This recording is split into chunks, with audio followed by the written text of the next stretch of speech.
Does your email drive you absolutely crazy? Is it out of control and are you stressed when you open it? Perhaps you are to the point where you are only looking at emails from your clients, which is not good. I'm going to share with you 3 tips that will help eliminate stress associated with your emails and help you manage it effectively.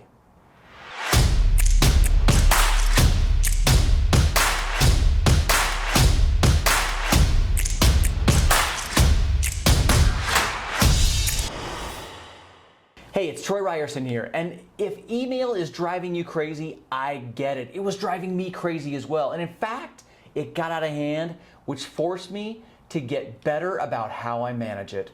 I looked at a few systems and even spoke with Gino's executive assistant, Dietrich Catalano, to see what works for them, in which I'm going to share with you a variation of multiple systems that now works for me. First, organize your folders. I was not using folders other than inbox and delete, and I hardly ever deleted anything. I was using my inbox as another calendar, which was sucking my time and keeping me from being productive. My folders are now labeled like this. Number 1, red flag, which is exactly what it sounds like. In this instance, it's there as to let me know something's extremely urgent or time sensitive. It lands in this folder and is dealt with immediately. If you have an assistant, they will call you and or text you and say, look, you need to look at your red flag folder right away. Perfect, I'm on it, I'll deal with it, I'll take care of it. Next folder, Troy needs response. In your case, your name dash needs response. Any email that you feel you need to address, or again, if you have an assistant, they will place those emails in this folder so you can review and respond. This is where I now live in my email. Rarely will I go into my actual inbox, as there are items that I don't need to see, nor do they need to take up any of my time. Now, if you don't have an assistant, quickly breeze your inbox and power sort through them so you can respond when you have a moment. That's right, sort through them. Move them from your inbox to your folder, even to your red flag folder if you need to. Third folder, waiting on. Anything you're waiting on, anything at all, or something that you need to attach to something else, it lives in there. And it lives in there until you get what it is you're waiting on. When you're done, put it down into the responded folder, which we'll talk about in a minute.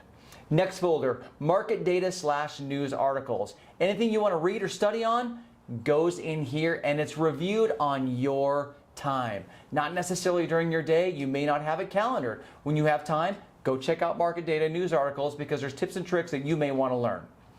Next folder, financials. If you're at the stage in your business where you're receiving business financials from a CPA or financial planner, that information goes in here for your review, up on your time.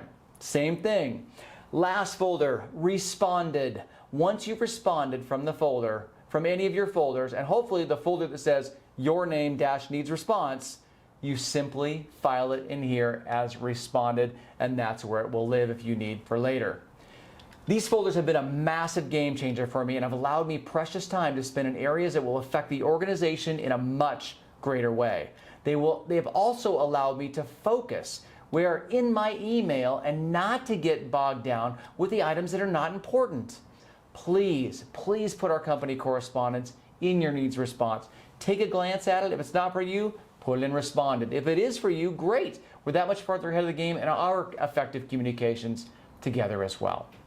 So, number 2, set specific times each day to check your email. Whether you have an assistant or not, it's critical that you don't live in your email or use it as an excuse to not do other things that are much more important to your business, like prospecting. Set 2 or 3 15-minute appointments to check and sort your email. If necessary, go through at the end of the day for a final cleanup. And lastly, communicate more often outside of email. Most of you have proven that email is nowhere near as effective as it used to be in communications. Texting has taken over, and depending on your relationship with the person you're communicating with, voice is still the best way to communicate. A simple phone call or in person will allow inflection and tonality to add to your conversations and make it much more effective.